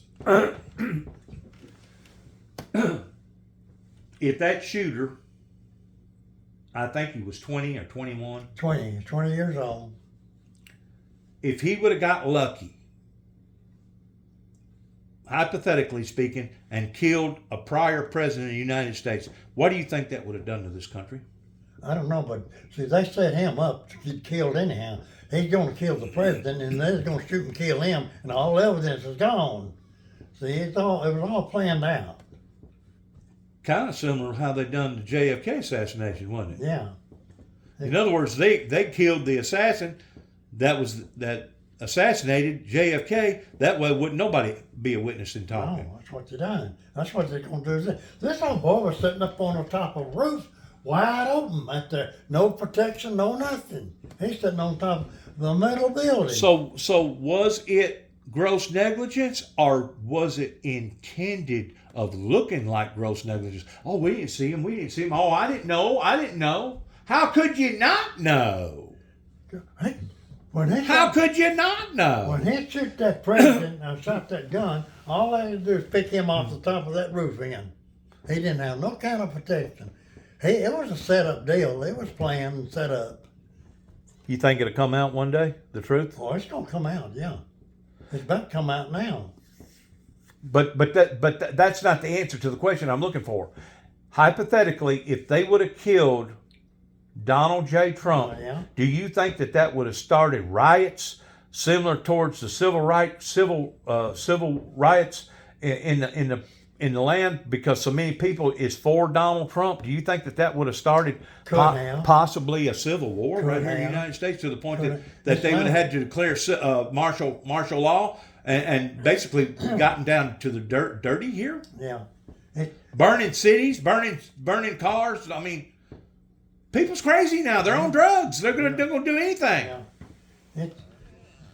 The Democrats are going to keep on. They're going to cause a war in this country anyhow. They're going to keep on. If they ever start trying to take people's guns, that's when it's really going to cause a lot of trouble. People are not going to give up their guns. I'm not giving mine up. Well, I don't blame you, Uncle Bill. You've worked all your life. I've had guns all my life. You've contributed to our to the resources here in America, and helped to build America for what America is. I mean, you may not have done a lot, but you run a business for about 40 years, didn't you? 20 years, 25 years. And you brought 2 children into the world that wound up having more children. So you contributed to the needs of the many. Yeah. Well, the world is a different world than what I was born in. It's altogether different. It's become wicked. It's wicked. Yeah. Mean. Wicked. You got mean people. Yes, sir. They'll kill you for $10 now. But let me ask you this also. All this extra security, it started with 9/11. Going to put U.S. Marshals now on all these airplanes. Somebody has to pay for that. Sure. For that salary. And just like all these schools now, I don't guess they'll even open up a school unless there's a cop inside that school. No. Somebody pays for that. Yeah. Well, somebody's paying for all that security. Who's paying for it? We are. They stuck it on my license. They put $20 on my license plate for the schools. I had to pay $20. That's a tax. Every license plate they sell here in this county, right here, is $20 on a license plate. That's a lot of money. But that's probably paying for some of them resources. That's going to the schools. That's going to some of them resources. It don't matter. You can put all kind of money in a school education. If a kid don't want to learn nothing, you can't make him learn. Money's not going to make him learn. No, the problem's got to start from within. Even Christ said that you don't clean the cup from the outside in, but the inside out. If you'll take care of the inside, just like my other grandpa used to say, Grandpa Jackson, we get out there picking corn. The raising comes at home. But the schools, they're trying to make the schools teach the kids what to do. But listen, this is what he'd say. We try to cheat. We won't hurry and get home, right? So we'd start filling the wagon up on the ass end. Yeah. That way, maybe it'd get the hump would get so big he wouldn't realize that the front end wasn't yet full. And he'd always tell us, boys, y'all worry about filling the front end of that wagon. The back end will take care of itself. Yeah. That's what my uncle used to say about my running a tractor. He said, check the oil and the water so the gas will take care of itself. He's quitting, he runs out of gas. He said, I always keep the water and oil checked in the tractor, and the gas will take care of itself. Boy, I sure do like that bass up there. You like what? That bass. Chris cut that out with that machine that they do the... Whoever done that done a real good job. Chris done that. They done a real good job with that. They got a laser that cuts this ductwork stuff out. Yeah. And you program it in the. Have you seen them do the American flags? What? They can do American flag with that laser. Yeah, I know it. Yeah. And make it look good. And he had a name cut out on his motorbike. It said Jason Racing out of metal, and they done it with water. The laser was water, and that cut that name out with water. That water was so powerful, it wrote that JORDAN, wrote that right out. Have you ever seen his setup? Huh? Have you ever been over there and seen their setup? You ain't never went over there and just nosed around? I don't never have seen what to do. They ain't no telling what kind of equipment they got over there now. You know what? I know it. They're bound to have all kind of electronic equipment to be able to hook up to the units and find out what's going on with the unit, whether or not it's this or that or that or this. Yeah. And if they run a legitimate business, they ought to stay in business for the rest of it, you know. Yeah. Well, see, I'm just imagining it costs a lot of money for workman's comp and a lot of money for insurance to run an outfit like that, don't you? Television started out running the world, and the computers are winding it up. Probably. Uncle Bill, don't you think we'd all be better off if we would take our telephones and throw them away and go back to living like we were living back in the 70s? Take their telephones and throw them away and go back to living like we were living back in the 70s? 30 years ago, we didn't have telephones. People didn't have telephones 30, 40 years ago. I know. I don't know how they got by. Well, wasn't a telephone originally for communication purposes? Yeah, well, you just had it in the house. You know, you'd like to have one for communication purposes, in case you want to talk to somebody, right? Nowadays, they use a telephone for more reasons than just communication purposes. They'll watch movies, they'll play games, they'll do everything on them things. It's a computer itself now, the telephone is. Somebody told me that the phone today has more sophistication about it than the first Apollo that went up into the moon. Yeah. They got GPS on your phone and everything now. Didn't you tell me at one time that you was hooked up to a satellite on GPS when you was out there doing a lot of fishing, and it'd take you right back to the very same spot within a foot? I got a GPS. Within a foot of where you was the day before? I got it on my boat now. It's GPS. You pull up to a place and you want to mark it, you just put it in and mark it, then you can go off and come back. And you a day later, a month later, or a year later, and you still go back to the place. It's in there by numbers. But it's run up from the satellite. Coming from satellite, yeah. Do you know how much satellite junk is up there running into one another? They don't tell you how much stuff. Most don't run into each other up there. It is. I don't know how they keep all these signals, radio signals, all these things. How do we keep it separated? All right. You said something right there. You talking about microwaves that operate on another level pertaining to communications. Yeah. It's killing the bees. If something's happening, it's killing a lot of stuff. It's killing the bees where the bees can't pollinate the crops like they ought to. There's also doing something to butterflies, because I don't see butterflies like I used to. Something's making us sick, Uncle Bill. Something's making everybody sick because I'm hearing more and more people, just like Jason. He died at how old was he? 37? 46. 46? I mean, I'm hearing more and more people dying young ages. I don't know if it's what we're eating. I don't know what we're drinking. I don't know what we're well, maybe it's all cutting down all the trees where we're not getting a pure oxygen like we used to. You know what it is? This fast food, eating this fast food, and it's not good for you. They're going in and eating all this old fast food junk. I mean, you got kids now that 7, 8 years. You got kids now that's 7, 8, 10 years old that swelled up and look like they're obese. Yeah, They're bound to have heart problems whenever they get a little they older. don't eat right. People don't eat right no more. They in a hurry. They want to get something to eat and go. They ain't no telling what these chickens. All right. They say this chicken be born in 6 weeks. They're on the market for sale. All right. Is this steroids being in. done? Is this being done by gross negligence towards killing the population off, as Money. far as population control, or is it being done intentionally pertaining to population control, It's money. getting They're people doing to it for die? Money. Everything's done for money now. And if it ain't got no profit in it, we don't want to talk about it. Right. Everybody's got greedy. Everybody's got greedy now. Uncle Bill, will there ever be peace upon the earth? No, it's gone. Well, you know, a few years ago, I tried to rally or motivate the people in Northwest Tennessee, and basically I was laughed at, dehumanized, and basically called every name in the world because nobody wanted to get in behind the Windmill Ministries missions to support peace.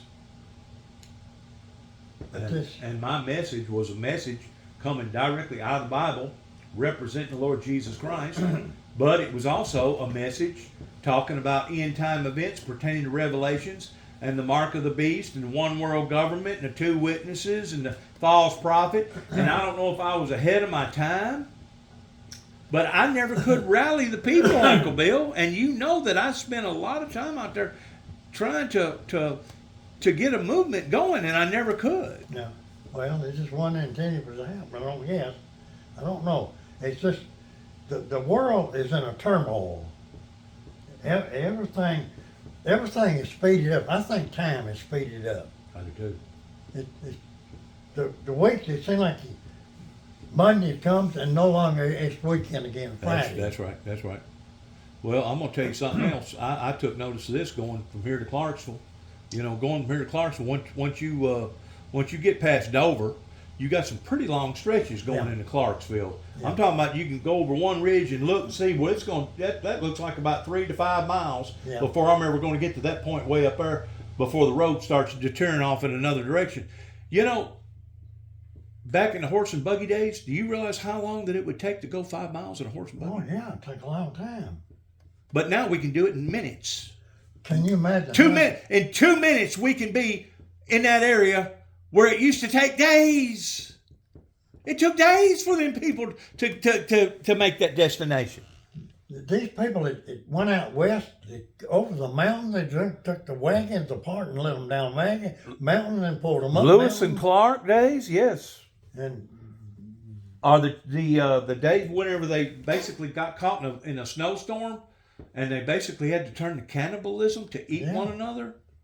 I mean, there's been some mighty major sacrifices. Yeah, when they died, they had to eat them. They had nothing to eat. I know, but there's been some major sacrifices. I don't know if I could eat anybody. You'd have to, or you'd die yourself. Well, no, I probably just died.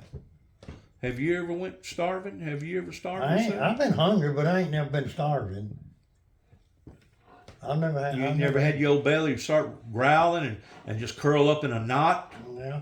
No, I ain't. You go to- I've been hungry. You go to but I fa- ain't you, been real go, hungry. you go to fasting for about a week, Yeah. for 1 week, 7 days, and don't do nothing but drink liquids. Don't matter if it's water. Don't matter if it's juices. I guarantee you, at the 7th day, you're gonna notice a big difference in the way yeah, you You feel. probably hallucinate and everything. No, you don't go that far, but I mean, it's a cleansing. And whenever I was up there in LBL doing what I was doing, I didn't realize that, but it was a cleansing that I was going through. Not only a spiritual cleansing, but also a physical cleansing. And if the truth be known, that's something that we all ought to do more often. Yeah. You know it? Yeah. Just like sweating. You know it's good to sweat. Yeah. The old people used to say you sweat the poison out of your body. Sweat the impurities out of your body. Yeah.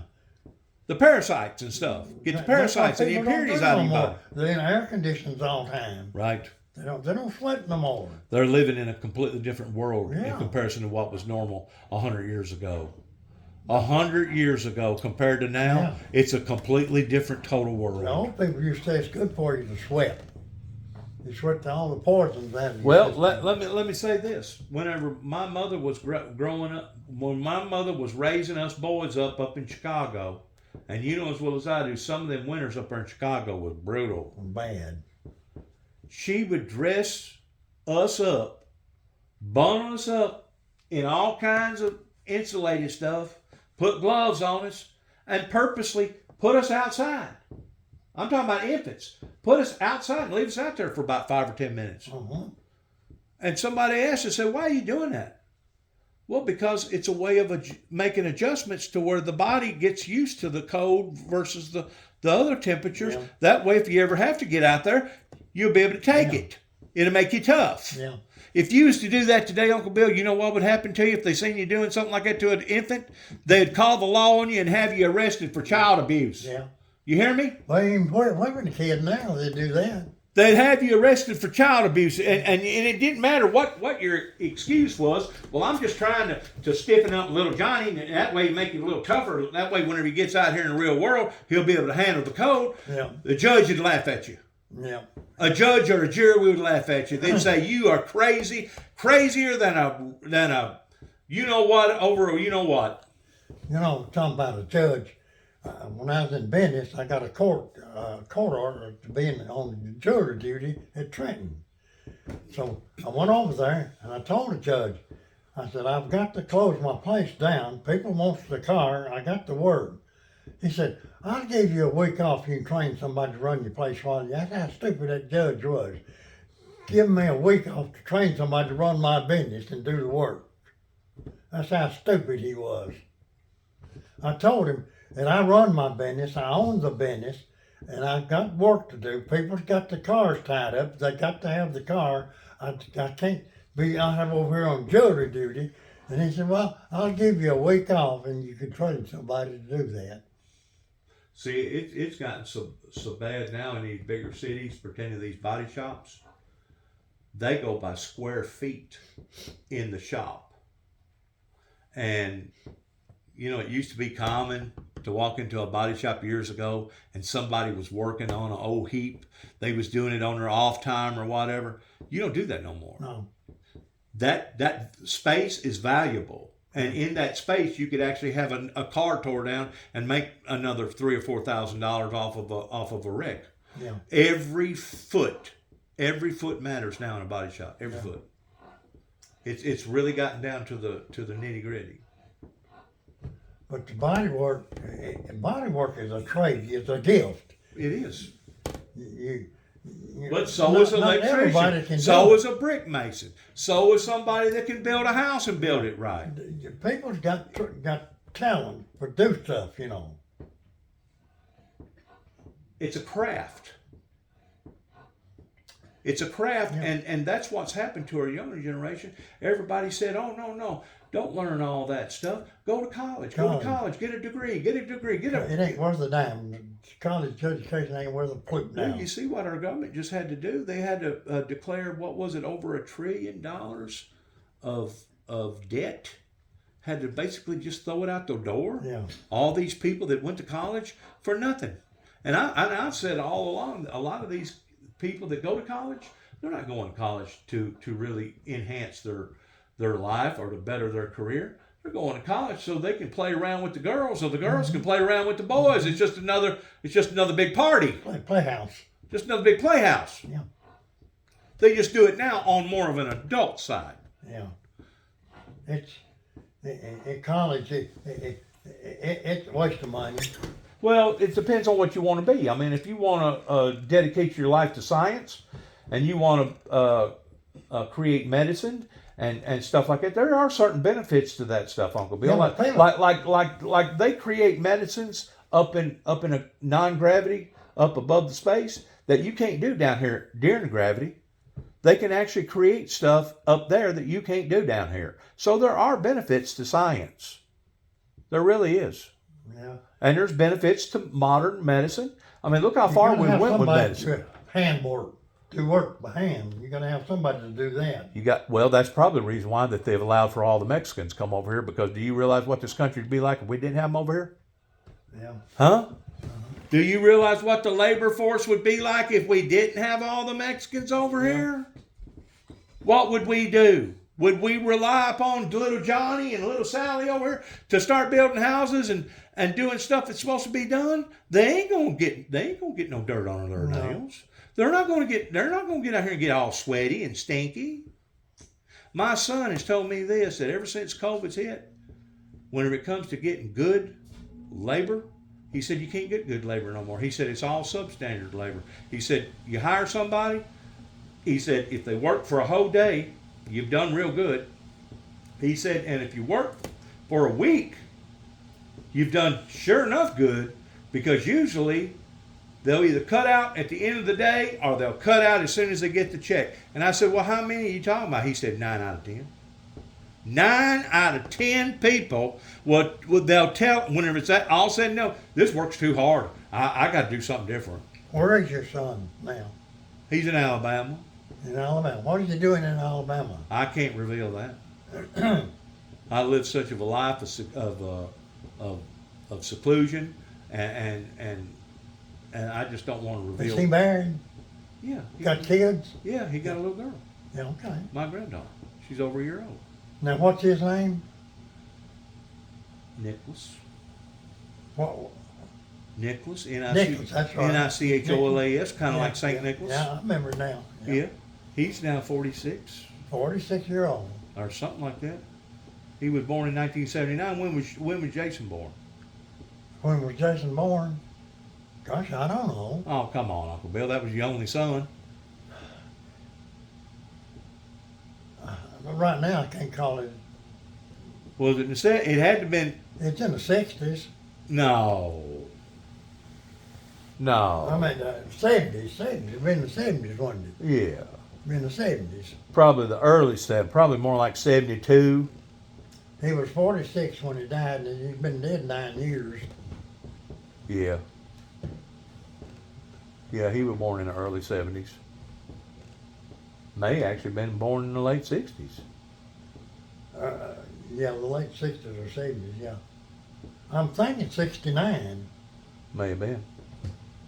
That's pretty well right in the right area. I can't hardly remember when I was even born. You was born in 1926. I was born in 6 and 12 and 33. Oh, 33. Dad was born in 1926. Dad would be 100 years old 2 years from now. Yeah. He'd be 100. Yeah. He was older than you, wasn't he? Yeah. Yeah, he was older than me.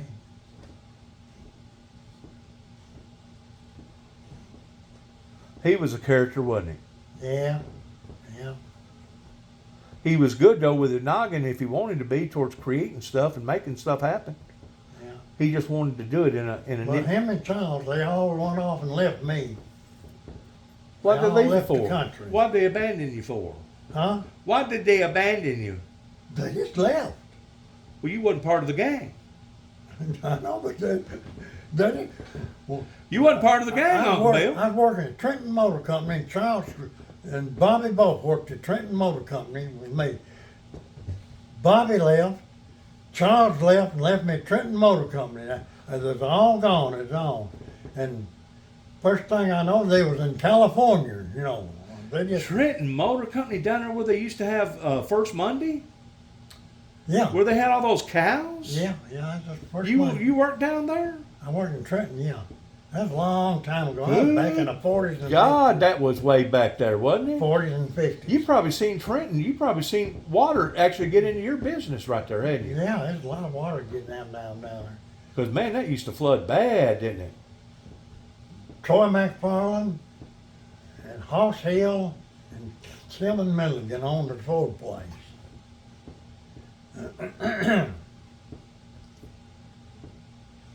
And I worked at that Ford place for several years there. And Charles come in there and worked there. Bobby, he come in there and worked there. And they all left. And I had to learn the trade by myself. I had to learn it all by myself then. I had to learn it. I learned it by myself. You basically become self-taught. You've I made a like- lot of boo-boos, but you've figured out not to make them no more. The first truck I painted for Trenton Motor Company, it was an old red burgundy-like truck. They wanted it painted. Well, I painted it. I run that truck. That runs off in that truck. It's all the mess you ever seen. But you were the red as apple. Yeah. But And probably the paint, but probably the paint didn't run but it was about old enamel paint. $50 a gallon, if that. Probably not even $50 a gallon back then. Gosh, paint was like $1, Yeah, 50 cents for a pint, $1 for a quart. cheap, You know. cheap stuff. And That old I synthetic. painted that old red truck, and boy, it looked good. I almost to just start running off. Paint did. Did they make fun of you? Yeah, but I let it dry, and I sanded the thing down, done it again, and I learned how to paint then. I bet you did. I bet you did. Yes, so they all run on. See, Bobby worked at Parkview Motor Company in Union City, Right. and I worked over there a little while with Right. that. And then he went up north and he worked for. But see, we all wound up with Bodycraft at there. Yeah, Bodycraft there in Bodycraft in at Chicago. Oak Park. Charles worked there, and I worked there, and Bobby worked there. Yeah. And then they all left that place, Right, and they left me there. right. Everywhere I went, they left me. They're off somewhere. I don't know where they all went. They didn't like you. I don't guess it is. About like me. They didn't like your aura. They didn't like your aura, your spirit. They didn't like you. But I learned to trade myself. I finally learned it. I just got in there and started doing it. Boy, I'm gonna tell you something. These rinky-dink cars now, most of the fenders now are either 8 millimeters or 10 millimeters. Yeah. That holds the fender on. But I'm gonna tell you how sensitive it is. You can over tight a 10 millimeter screw on the very front of the bumper, and it will cause the whole fender to either open up or shut to the point that it won't line up right with the hood, and the headlights and the grill won't line up right. Yeah. That's how sensitive that these little plastic cars are now. These old fenders, old metal fenders, they don't have no reinforcement around no more. They just throw a piece of metal bent and stamped out, and that's it. Well, yeah, They used to have reinforcements in the back of the fender and down the front of the fender and around the edge of the hood fender, down the side. They don't have that no more. Well, see, whenever I first got into the industry was whenever they was changing from the standard to the metric. And that's whenever the unibody started coming out. That's whenever the European unibody started coming out. I mean, I worked on a whole lot of full-fledged frame cars and full-fledged frame trucks. I guess a truck still, most of them are still full frame. But I had to alternate from going from standard to metric. Yeah. You did too. Yeah. You did too. Yeah. Now I used to cut them frames, cut sections out of frame. I cut the where the front coil spring sit. I've cut that all that section out and welded back into the frames there. With a different frame. Yeah, Yeah. go jump down and get a piece of frame Right. and put in it. Right. cut the old bodies right half in two across the floor. Uh-huh. Danny cut that Nova completely in half and welded another Nova Yeah. in the back end of it. That's how you repaired it. Yeah, that's what we done. I had an old 79, 59 Thunderbird that I cut right half in two. The back part, it was a 59 front. The back part was 89. The front part was was a year different. I drove that old Thunderbird for a long time. Old white Thunderbird. Big, it was a big old car, Thunderbird. You know, some of these limousines, working in a limousine place, you can get paid good money in stretching limousines out, Yeah. taking a regular car and then add another car to that car. Yeah. You know what I'm saying? Yeah. And there's money in doing that, and there's also money in Customizing. customizing. Yeah. There's also money in taking an old heap and turning it into a Bonnie and Clyde car, cutting the windows, cutting the windows and everything, down, shortening it. Yeah. And the thing that kids are into now is they'll hit a button, and the whole door, instead of the door opening up this way, the whole door open up this way. Yeah. Comes up right like this. Yeah. Yeah, that's the thing now that where the kids are doing now today. Yeah. And how about these trucks? You see these kids driving these trucks, and the nose of it sits real high, and the ass end of it sits real low. It's like, how are they even seeing over the hood? Yeah. How can you even drive that vehicle properly? And then they have a big old thing on the hood on it. Some of them will. And they're all lit up. Yeah. You know what I'm saying? But how can they drive it? I don't know. They must be sitting on some sort of a raised up seat or something, and there must be Yeah. all the way up there high to the very edge of the top of the window ledge Yeah. to where they can drive it right. Because you got to have a certain amount of distance to be able to park a vehicle. If not, you're not going to know how to park it. No. If you get in a tight place, you're going to wind up running over a bunch of stuff, ain't you? Yeah. Well, I imagine them vehicles are terribly hard to drive in a bigger city where you got a whole Yeah. lot of traffic. You know what I'm saying? Them kids won't drive that stuff all jacked up like that. yeah. I bet it's tough. I wouldn't want to insure them. Oh, Would you? no. I bet they're paying probably 3 times more for their insurance than what the standard person is paying. Because most of them are teenagers anyway, and you know teenagers they're gonna rack up on teenagers. Yeah.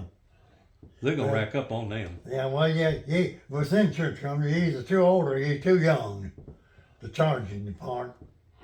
Can the insurance company pull your driver's license? No. The insurance company, in other words, you get out here and have an accident, they can't say that you're no longer fit to be on the road, and we're going to have your driver's license No. pulled. But a doctor can. Well, a doctor can, A doctor can take your license. yeah, they can tell you if you're a danger to, driving. Or the law can take them. The law can take it, yeah, The judge can take them. yeah. In other words, you get out here and start having a bunch of wrecks. Well, a cop can take your license right then and hold them till you go to court, He can. Yeah. But what I'm saying is, once you get age on you, you can't hear as good, you can't see as good. That's a way of taking away your independence toward basically saying, Yeah. you know what, you're no longer capable of getting out here on the road without hurting yourself or hurting a bunch of people. We're going to take your driving rights completely away from you. Well, they do that on a lot of old people. They do. Yeah.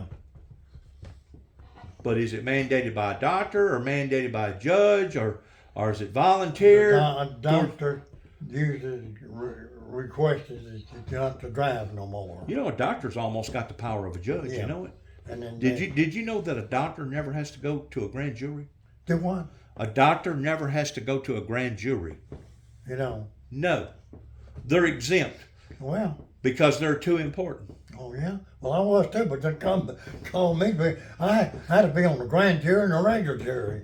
The grand jury, I went 2 times on grand jury, and I mean, you may be called, but whenever you get up there to tell them, you just tell, hey, I'm an active doctor, and I'm the last time I went to interview, that wave you off. they called me to be on the court trial. I made like I couldn't hear. of course, they question you, and I did her, and I said, well, you gotta talk a little louder, I can't understand what I said. Well, they disqualified me. Yeah, they will. They will disqualify you. You must have had more things going on in the world towards sitting in court all day long. You know, some of them daggum courts go on for a couple of weeks. Oh, gosh, I was on it for 6 months.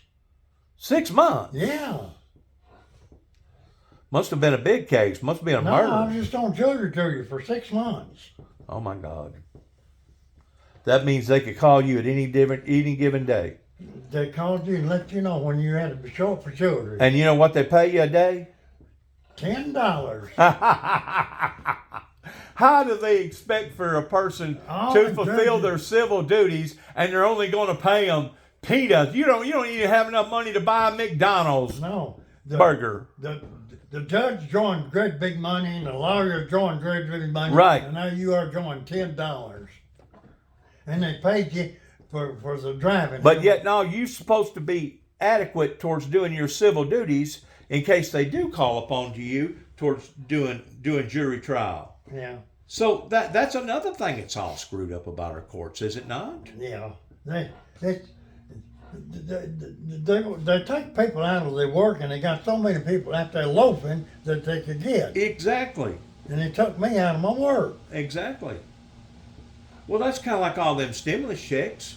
Whenever they was giving all that free money away whenever COVID hit, they wasn't just giving that to the middle class. They wasn't giving that to the working class. They wasn't giving that to the poor class. They was giving that to people that didn't even need that money. Bankers, lawyers, judges, rich people. They was still getting that free money just like everybody else, Uncle Bill. What's fair about that? There ain't nothing fair about it. It ain't nothing fair about this world no more. No, it's a dog eat world, hasn't it? Yep. Well. It's a cutthroat. It's a cutthroat. Yeah. It's a cutthroat world now. Running clean. I don't To- some stuff on the floor here. To where people will cut your throat and watch you while you laugh at you while you sit there and bleed out, won't they? Yeah. They'll run you plumb off the road, won't they? Yep. You get out there at night and them big old bright lights. I guess all of them must have halogen lights or something, because my God, some of the brightest lights in the world. You know what I do whenever they get on my tail? What do you do? Pump that brake? Nope. I take both my mirrors, I move both of them out as far as I can on both sides of the door, and I take that center mirror and I turn it up. And I keep driving and act like they ain't even back there. The whole cab of my car will be lit up to the point that you can just basically find you can find a pencil, you can find a pair of glasses, because the lights are so bright. Yeah. And then, of course, whenever you meet them, a lot of times you got to basically almost shut your eyes or look to the right real hard and hope that person ain't going to wind up cutting into you, because if you stood there and looked at the lights, if you looked at the lights, it'd blind you. Temporarily, it'd blind you. I got to get me some supper. I ain't had no supper. You're hungry.